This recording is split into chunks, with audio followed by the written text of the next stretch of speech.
آئین قانون اور جمہوریت کے ساتھ جو کچھ ہو رہا ہے اس پر اپنی آنکھیں بند رکھیں. عمران خان کا آپ نام نہ لیں, ہم ان کے بغض کا شکار ہیں. آپ عمران خان کی رہائی کا نام نہ لیں, آپ انہیں اندر رہنے دیں. ہم آپ کے لیے ایسے ایسے کام کریں گے کہ جناب آپ یاد رکھیں گے. ہوا کیا ہے, ابھی اس شکریہ کی جو وہ کہتے ہیں نا کہ ابھی جو ہے وہ شکریہ پوری طرح سے جو ہے وہ پہنچا بھی نہیں تھا پاکستان تک. پہلے ہی شہباز شریف صاحب کا جوابی شکریہ وہاں پہنچ گیا. لیکن اس کے بعد کیا ہوا جناب, ذرائع یہ کہہ رہے ہیں کہ امریکی سسٹم میں پاکستانی سفیر پر اس متنازع ویزا ریفرنس کا اعتراض موجود تھا. دفتر خارجہ خود کہہ رہے ہیں کہ ہاں جناب ان پر اگر اعتراض لگا ہے تو ٹھیک لگا ہے. اور وزیر خارجہ اسحاق ڈار اور سیکرٹری خارجہ آمنہ بلوچ صاحبہ کو ذرائع کا یہ دعویٰ ہے کہ واقعے کے بارے میں بتا دیا گیا ہے اور وزارت خارجہ نے لاس اینجلس میں پاکستانی قونصلیٹ کو معاملے کی جانچ پڑتال کی ہدایت بھی کر دی ہے. اور پاکستانی سفیر ایسن وگن صاحب سے رابطہ کیا جا رہا ہے لیکن ان کا جواب موصول نہیں ہو رہا. ترجمان دفتر خارجہ بھی اس معاملے کے اوپر جواب دینے سے گریز کر رہے ہیں. لیکن بہرحال ذرائع نے یہ کنفرم کر دیا ہے کہ جناب ایسا ہوا ہے. اور دوسری جانب ایسا کس ملک کے ساتھ ہو رہا ہے؟ جی ہاں, آج وائس آف امریکہ کی ایک رپورٹ ہے. امریکہ کا نشریاتی ادارہ ہے وائس آف امریکہ کہ پاکستانیوں کی دیگر ممالک کی شہریت میں دلچسپی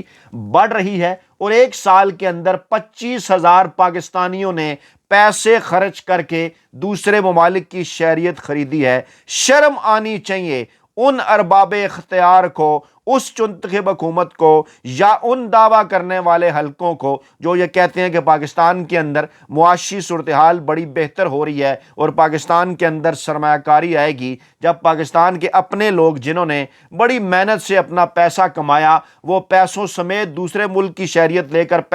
پیسے خرچ کر کے دوسرے ملک کی شہریت خرید رہے ہیں. کتنی مہنگی. اگر وہ مجھے تو شاید اس جگہ کا نام نہیں آتا, کو وانا ٹاسو کیا انہوں نے کہا, آسٹریلیا کے قریب کوئی ایک ملک کیا جگہ ہے, $1,30,000 اس کے لیے بھی خرچ کرنے کے لیے تیار ہیں پاکستانی. $4,00,000 جو ہے وہ ترکی کے لیے خرچ کرنے کے لیے تیار ہیں. 20 لاکھ پاؤنڈ وہ برطانیہ کے لیے خرچ کرنے کے لیے تیار ہیں. $8,00,000 وہ امریکی شہریت کے لیے خرچ کرنے کے لیے تیار ہیں. اور 25,000 پاکستانیوں نے کئی دنیا کے ممالک کی شہریت خریدی ہے. اور یہ صرف ایک بندے کے میں پیسے آپ کو بتا رہا ہوں, اگر پورے خاندان کو جہاں سے لے کر جائیں گے تو اس کے پیسے آپ پھر ملٹی پلائی کر لیں. اور ہائی پروفیشنل کوالیفائڈ لوگ ہیں, یہ ڈاکٹرز ہیں, انجینئرز ہیں, ڈیزائنرز ہیں, آرکیٹیکٹس ہیں اور اس کے ساتھ ساتھ بیوروکریٹس بھی ہیں. اور وہ اصل میں سیاستدانوں, عدلیہ کے لوگوں پر اور اسٹیبلشمنٹ کے لوگوں پر, کیونکہ فوج, عدلیہ اور پارلیمان پر دوہری شہریت کے حوالے سے پابندیاں ہیں نا, تو وہاں پر یہ معاملہ نہیں ہو رہا. لیکن اس کے بعد پھر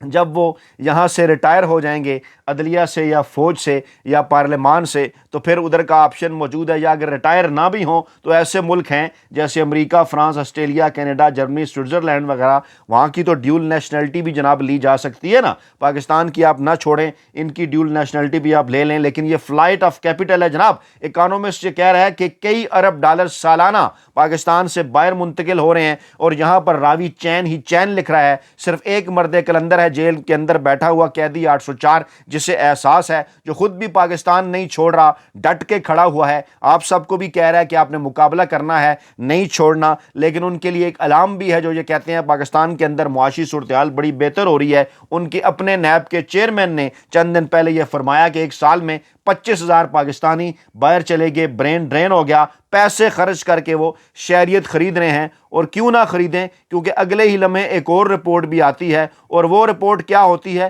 وہ رپورٹ پاکستان کے اندر اس وقت جو جمہوریت کے حوالے سے معاملات ہیں اس کے متعلق ہوتی ہے, آئین اور قانون کے حوالے سے جو معاملات ہیں اس کے لیے ہوتی ہے. اور کیلکولس نامی ایک ادارہ جو ہے وہ جناب اپنی یہ رپورٹ دیتا ہے کہ پاکستان اس وقت انتہائی نچلے درجے کے اوپر ہے جناب, جہاں پر آئین, قانون اور جمہوریت کے اوپر عمل درآمد ہو رہا ہے. اور وہ ساتھ میں ساتھ اس کی مثال دیتے ہیں اکتوبر نومبر کے مہینے کے اندر جو کچھ پاکستان کے اندر ہوا, جو کچھ پاکستان تحریک انصاف کے ساتھ ہوا. پاکستان میں اپوزیشن کی سب سے بڑی سیاسی جماعت, اصل میں اس کے پاس حقیقی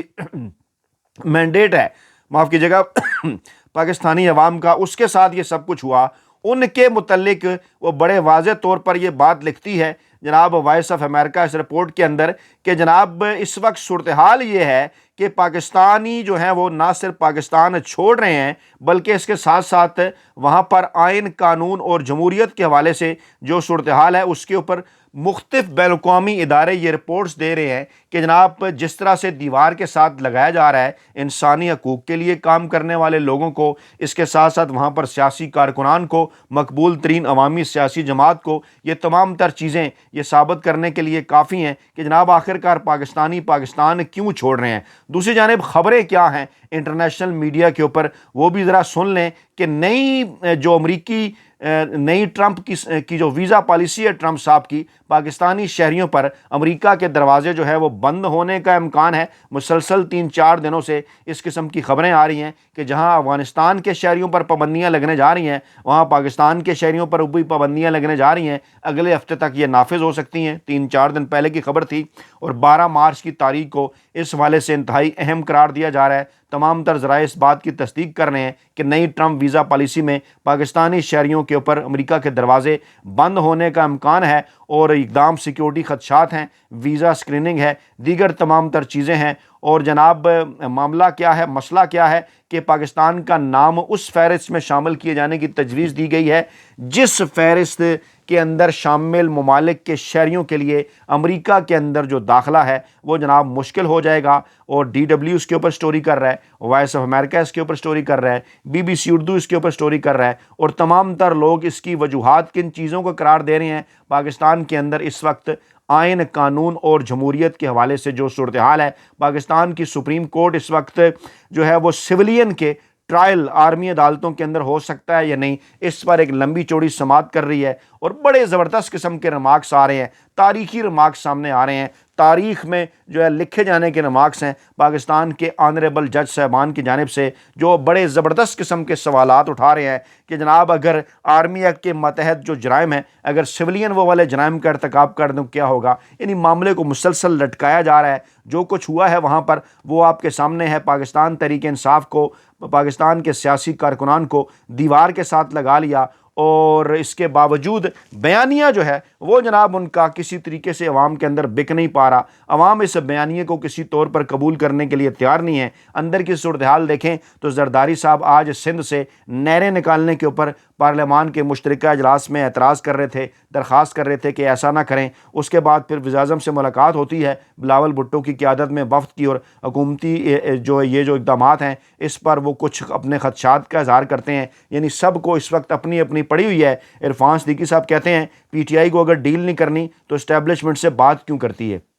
موصوف جو ہیں وہ سابق army chief general Qamar Javed Bajwa صاحب کے اور موجودہ army chief general Asim Munir صاحب کے استاد ہونے کے دعوے دار ہیں، اور وہ کہتے ہیں جناب کہ اگر پاکستان تحریک انصاف کو کوئی ڈیل یا رعایت نہیں چاہیے تو پھر وہ کس لیے اسٹیبلشمنٹ کے پاس جاتی ہے۔ یہی تو بات عرفان صدیقی صاحب آپ کو سمجھ نہیں آ رہی کہ عمران خان کو اپنے لیے یا پاکستان تحریک انصاف کے لیے، اپنی ذات کے لیے، بشرا بی بی کے لیے کسی قسم کی کوئی ڈیل نہیں چاہیے۔ عمران خان اگر اسٹیبلشمنٹ سے بات کرنا چاہتے ہیں تو ایک ہی نقطے کے اوپر کہ جناب آپ اپنا کام کریں، ہمیں اپنا کام کرنے دیں، اور جو مینڈیٹ پاکستانی عوام نے 8 فروری 2024 کو پاکستان تحریک انصاف کو دیا تھا وہ جناب ہمیں آپ واپس کریں، اور پاکستان کے اندر اس مینڈیٹ کے تحت ایک آئینی، قانونی اور جمہوری حکومت کا قیام عمل میں لانے دیں تاکہ دنیا کے ساتھ ہم برابری کی سطح کے اوپر بات کر سکیں۔ اب ذرا خود آپ تھوڑی دیر کو اس معاملے کو دیکھ لیجئے، سوچ لیجئے، اس کے اوپر کمنٹ بھی کیجئے کہ ایسا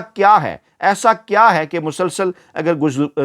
گزشتہ تقریباً 3 برسوں سے یعنی اپریل 2022 کے بعد سے جب سے آپ نے عمران خان کی قانونی اور آئینی اور جمہوری حکومت کو غیر آئینی، غیر قانونی اور غیر جمہوری طریقے سے گرایا، اس کے بعد مسلسل آپ اپنا ایک نیریٹو بیچنے کی کوشش کر رہے ہیں کہ جناب عمران خان پاکستان کو دیوالیہ کر رہے تھے اور ہم نے پاکستان کو بچا لیا۔ سمجھ نہیں آتی کہ کون سے ارسطو ہیں آپ کے پاس کے 6% کی رفتار سے ترقی کرتی جو اکنامک گروتھ تھی وہ تو دیوالیہ تھی، اور یہاں اب جب 0 0% پر مائنس پر 1% پر پھنسے بیٹھے ہیں تو اس کو آپ اکنامک گروتھ قرار دے رہی ہیں۔ وہ وقت کہ جب پاکستان میں دہشت گردی کے واقعات نہ ہونے کے برابر تھے اس کو آپ کہتے ہیں کہ پاکستان کے حالات خراب تھے، اور آج آئے روز گزشتہ 2.5-3 برسوں کے اندر پاکستان میں دہشت گردی کے واقعات میں جتنا اضافہ ہو گیا، آپ جناب آج کہتے ہیں کہ پاکستان کے حالات بہتر ہیں۔ اور اس وقت جب آپ پاکستان کو عالمی تنہائی کا شکار قرار دیا کرتے تھے، دنیا کا ہر ملک عمران خان صاحب کو ویلکم کرنے کے لیے تیار تھا اور پاکستان آنے کو بھی تیار تھا، یہاں آج مسلسل منت ترلے کرنے ہیں آپ، نہ ہی کوئی پاکستان آنے کے لیے تیار ہے، نہ ہی کوئی آپ کو وہاں دوسرے ملک میں بلانے کے لیے تیار ہے، اور آپ بات کرتے ہیں کہ جناب ہم نے جناب پاکستان کو بچا لیا۔ دنیا بھر کے ممالک پاکستان کو، مسلم ممالک ہوں یا یورپین ممالک ہوں، عرب ممالک ہوں یا امریکہ ہو، یورپ ہو، برطانیہ ہو، تمام کی جانب سے ایک پیغام بار بار پاکستانی اسٹیبلشمنٹ کو، پاکستان کے طاقتور حلقوں کو، پاکستان کی اس منتخب حکومت کو دیا جا رہا ہے کہ جناب اپنے معاملات جلد از جلد بہتر بنا لیں، جلد از جلد آئین قانون اور جمہوریت کے اوپر عمل کر لیں، جلد از جلد سیاسی جماعتوں کے اوپر جو آپ نے ناجائز قسم کی پابندیاں، انہیں جلسے نہیں کرنے دیتے، انہیں جناب آپ جو ہے وہ آزادی اظہار نہیں کرنے دیتے، ان کے اوپر سے پابندیاں اٹھائیں، ورنہ بصورت دیگر بہت جلد عالمی سطح پر آپ کو اس طرح کی کئی بڑی پابندیوں کا سامنا کرنا پڑ سکتا ہے، جس کا آغاز ہوا ہے امریکہ سے، جہاں پاکستان کے ترکمانستان میں تعینات سفیر کو امریکہ داخل ہونے سے روک کر پاکستانی اسٹیبلشمنٹ کو سخت ترین پیغام دیا گیا ہے۔ اپنا بہت خیال رکھیے گا، دعاؤں میں یاد رکھیے گا۔ نئی ویڈیو کے ساتھ جلد حاضر ہوں گے۔ اللہ نگہبان۔